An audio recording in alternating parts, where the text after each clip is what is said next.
Análisis Mundial, el podcast del Observatorio de Asuntos Internacionales de la Universidad Finisterra. Hola, ¿cómo están? Bienvenidos a Análisis Mundial, el podcast del Observatorio de Asuntos Internacionales de la Universidad Finisterra. Soy Alberto Rojas, director del observatorio, y hoy, a diferencia de episodios anteriores, no me acompaña el profesor Luis Lira porque está de viaje. Está invitado a un congreso de relaciones internacionales en Argentina, en donde va a presentar una ponencia, de modo que a la distancia le deseamos mucho éxito en su presentación. De modo que entremos en materia. Esta semana el tema fundamental en el ámbito internacional han sido, las elecciones de mitad de mandato en Estados Unidos, que básicamente son elecciones legislativas, pero que representan muchos temas involucrados en esa votación. Vamos a tratar de desagregarlos en este podcast. ¿Qué son básicamente las elecciones de mitad de mandato? En primer lugar, se renueva completamente la Cámara Baja del Congreso estadounidense. Estamos hablando de la Cámara de Representantes, que está formada por 435 escaños. Y se renuevan 35 escaños del Senado, que está compuesto por 100 integrantes, es decir, prácticamente un tercio. La situación, para verlo en términos comparativos, por ejemplo, es la siguiente. En 2020 había, y hasta ahora ciertamente, 222 demócratas en la Cámara de Representantes y 213 republicanos, es decir, los demócratas tenían mayoría en la Cámara de Representantes. En este minuto, el conteo aún se encuentra en desarrollo, por lo tanto hay bastante incertidumbre respecto de si finalmente los republicanos van a controlar la Cámara Baja o no. Hasta este instante, de los 435 escaños, los demócratas tienen 172, los republicanos 197 y hay 66 que aún están en proceso de conteo. Las proyecciones en todo caso indican que el Partido Republicano, el partido opositor, va a tomar el control de la Cámara Baja, la Cámara de Representantes, pero por un margen pequeño. Es decir, no se estaría cumpliendo la idea o las proyecciones de los días anteriores respecto de que esto podía ser una verdadera paliza, una marea republicana que terminara ahogando a los demócratas. ¿Qué pasa en el Senado? Como les comentaba, el Senado está compuesto por 100 escaños y hasta la fecha lo que hay es un empate, básicamente porque hay 50 senadores demócratas y 50 senadores republicanos. Y aquí es interesante el dato de que quien desempata es la vicepresidenta Kamala Harris, por lo tanto, por un voto le da la mayoría a los demócratas. ¿Cuál es el escenario hoy, a un día de la elección? Básicamente tenemos un nuevo empate parcial. ¿En qué sentido? Tenemos 48 senadores demócratas, 48 senadores republicanos y 4 escaños que están aún en disputa. Aquí podría ser más probable que se volviese a un empate o que incluso los demócratas lograran una mayoría más contundente, más clara que simplemente contar con el voto de desempate de la vicepresidenta Kamala Harris. Estas elecciones legislativas, en general, la historia en Estados Unidos ha demostrado que son una situación en la cual el partido gobernante sufre un revés. Es decir, si están los demócratas en la Casa Blanca, los republicanos toman el control total o parcial del Congreso y viceversa. Han sido pocos los casos en los cuales efectivamente han tenido un alineamiento, si ustedes quieren, como el que se daba hasta este minuto.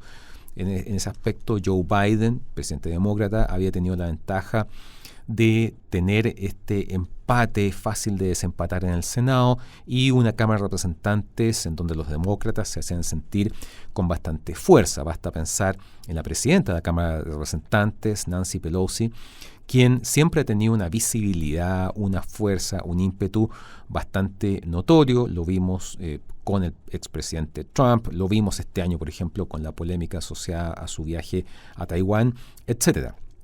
Entonces es importante para un presidente saber quién va a tener el control de ambas cámaras. En ese aspecto, bastaría con que los republicanos tomaran el control de una de las dos cámaras, en este caso lo más probable es que sea la Cámara de Representantes, para complicar la gestión legislativa del presidente Biden en los próximos 2 años. ¿Por qué menciono eso? Básicamente porque en noviembre de 2024 tenemos elecciones presidenciales nuevamente. Y mucho de lo que Joe Biden pueda hacer o no en estos próximos 2 años, tomando en cuenta que los republicanos controlen una o las dos cámaras, sin duda que va a ser significativo para el momento de la elección misma. Sabemos que hay una agenda en manos de los demócratas que es muy importante para ellos, en donde va ahí el tema de la reactivación económica, temas sociales. El tema del aborto ha estado particularmente presente en estos meses luego que la Corte Suprema aboliera finalmente la legalidad estatal, federal del aborto y delegara en cada estado resolver si en el fondo en ese estado era legal o no el aborto. Además, el tema migratorio, el tema de seguridad y el tema medioambiental son temas en los cuales efectivamente los demócratas tienen ahí una agenda poderosa. Ahora, el control por parte de un partido u otro de cualquiera de las dos cámaras tiene implicancias. ¿Por qué?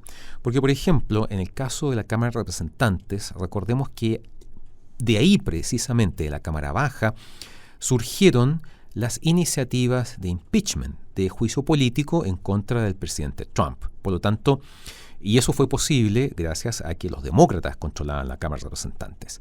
Si ahora los republicanos pasan a controlar la Cámara de Representantes, sería muy factible que ellos entonces iniciaran procesos destinados a impugnar al presidente o iniciar procesos de investigación, por ejemplo, y ellos lo han dicho, investigar el trasfondo de la retirada estadounidense de Afganistán, investigar cuáles han sido las motivaciones para, a su vez, investigar al expresidente Trump, sobre todo a partir del episodio del 6 de enero de 2021. Recordemos que cuando se produjo esta especie de asalto, de invasión de partidarios de Donald Trump al Congreso como una forma de evitar que Joe Biden asumiera. Entonces ahí puede que haya un problema que Joe Biden tenga que enfrentar con una Cámara Baja adversa. Y en el caso del Senado, hay que recordar que el Senado, dentro de sus múltiples atribuciones, está la de ratificar el nombramiento de jueces federales y en donde ahí también se incluye a los jueces de la Corte Suprema. Durante los 4 años que Donald Trump estuvo en la presidencia, una de las cosas que marcó su permanencia en la Casa Blanca fue lograr impulsar el nombramiento de jueces conservadores, tanto a nivel federal como en el caso de la Corte Suprema. Recordemos que en el caso de la Corte Suprema hay una diferencia importante en la medida que sus miembros son vitalicios. Por lo tanto, salvo que fallezcan o renuncien, solo ahí se abre la posibilidad de un espacio, un asiento para ellos. Pero en ese momento, durante la presidencia de Donald Trump, él aprovechó esas instancias y, por ejemplo, logró posicionar dentro de la Corte Suprema a 3 jueces conservadores, muy conservadores, que evidentemente jugaron un papel importante en el caso, por ejemplo, del tema de la legalidad del aborto a nivel federal en Estados Unidos. En ese aspecto, diríamos que de momento en el Senado, básicamente son los estados de Georgia, Nevada, Arizona y Wisconsin los que están definiendo el control de la Cámara Alta del Congreso estadounidense. Y sería esperable que hoy o mañana, más tardar, hoy miércoles, mañana jueves, efectivamente tengamos un panorama claro de la nueva composición del Congreso estadounidense, si eso es algo que pone en una situación compleja a Joe Biden o, por otro lado, la contraparte, pone en una posición de ventaja al expresidente Donald Trump, que, como ustedes recordarán, ya había anunciado que iba a esperar a que pasaran estas elecciones de midterm para anunciar oficialmente su candidatura o su precandidatura, su intención de regresar a la Casa Blanca y disputarle entonces la presidencia al candidato demócrata en noviembre de 2024, que hasta este minuto, al parecer, continuaría siendo Joe Biden. Joe Biden, que en pocos días va a cumplir 80 años, ha dicho que él cree que está en condiciones de ir por la reelección. Y por lo tanto, la otra faceta de estas elecciones de mitad de mandato es que técnicamente se inició la precampaña presidencial de Estados Unidos. Y ahí lo que vamos a ver, sin duda, va a ser una campaña muy fuerte, muy dura, que va a estar marcada por descalificaciones, por diferentes argumentaciones. Sabemos que Estados Unidos hoy es un país muy polarizado. Quedó en evidencia en la elección presidencial de noviembre del 2020 y sobre todo, si ustedes recuerdan, en los debates presidenciales, en donde muchas veces más que argumentos, lo que hubo fueron ataques, sobre todo por parte de en ese entonces presidente Trump en contra de Joe Biden. Es de esperar que algo similar ocurra. Tenemos 2 años para ver cómo se van a ir articulando las campañas, qué tipo de argumentos se van a utilizar, cuáles van a ser las grandes ideas fuerza y sobre todo qué es lo que va a pasar al margen del ámbito estrictamente político. Los republicanos han intentado constantemente levantar, por ejemplo, una investigación en torno a la figura de Hunter Biden, hijo de Joe Biden, quien en algún momento formó parte del directorio de empresas de gas en Ucrania y a quien se le acusa de haber usado la influencia, la importancia de su padre cuando era vicepresidente de Barack Obama para beneficiarse en esos términos. Por lo tanto, lo que vemos es un escenario complejo, sobre todo porque dentro de Estados Unidos los grandes temas que definen las elecciones presidenciales son el tema económico, son el tema de la seguridad, el control de las armas. Recordemos que aquí vemos un escenario particularmente relevante en la medida que, por una parte, los republicanos defienden, a brazo partido, por decirlo de alguna manera, la tenencia, posesión, porte, compra de armas de fuego de alto calibre y son particularmente refractarios a cualquier intento de control legislativo del acceso libre a las armas de fuego. Por otra parte, los demócratas han intentado impulsar iniciativas, no siempre con éxito, que efectivamente controlen la venta de este tipo de armas. Recordemos que las estadísticas indican que hay 3 armas de fuego por cada persona en Estados Unidos. Estados Unidos es el país con más cantidad de armas en manos de civiles del mundo y a su vez, lamentablemente, el que mayor número de tiroteos ha registrado en su historia. Tiroteos que se dan en lugares públicos, escuelas, universidades, etc. Por lo tanto, esos también son parte o van a ser parte de la agenda que va a marcar la carrera presidencial de aquí en adelante.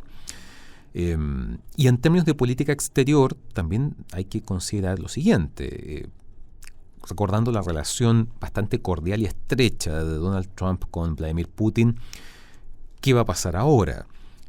La guerra en Ucrania, producto de la invasión rusa de este país, se está extendiendo en el tiempo y es altamente probable que lleguemos a febrero de 2023 hablando de que la guerra en Ucrania ha cumplido 1 año. Si eventualmente en 2024 Donald Trump ganara la elección y se convirtiera en presidente, volviese a la Casa Blanca, ¿cómo va a relacionarse con Vladimir Putin? ¿Qué posición va a tener frente a China?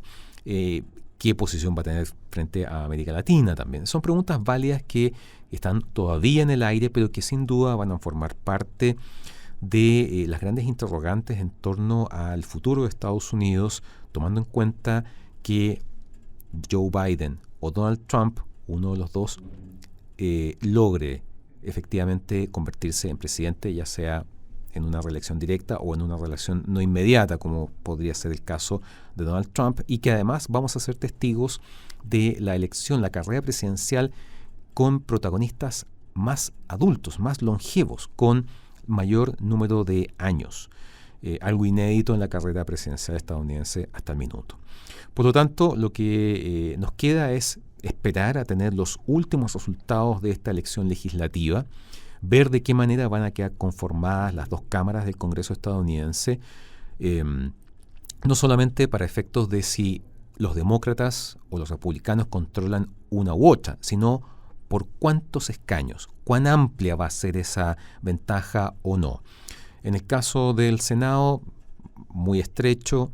En el caso de la Cámara de Representantes tenemos 66 escaños que todavía se tienen que resolver, de modo que en ese aspecto todavía hay mucho que esperar y sobre todo a partir de ese panorama más definido, tener la claridad de cómo va a impactar en esta carrera presidencial informal que ya ha comenzado y sobre todo tomando en cuenta que la próxima semana, el 15 en principio, Donald Trump va a anunciar su postulación oficial a la Casa Blanca. De modo que esperamos tenerles ahí nueva información, nuevo análisis, nuevos contenidos y sin duda contar nuevamente con la presencia del profesor Luis Lira. Les agradezco por revisar nuestros episodios, nuestros podcasts. Los invitamos también a revisar los que ya han pasado y sin duda esperar que este contenido y todo este análisis les ayude a comprender mejor este mundo complejo y cambiante en el que estamos viviendo. Muchísimas gracias. Esto ha sido Análisis Mundial, el podcast del Observatorio de Asuntos Internacionales de la Universidad Finisterra. Hasta una próxima oportunidad. Análisis Mundial, el podcast del Observatorio de Asuntos Internacionales de la Universidad Finisterra. Si quieres saber más sobre nosotros, puedes encontrarnos como OpsInter UFT en Twitter, Instagram, YouTube, Facebook y Spotify.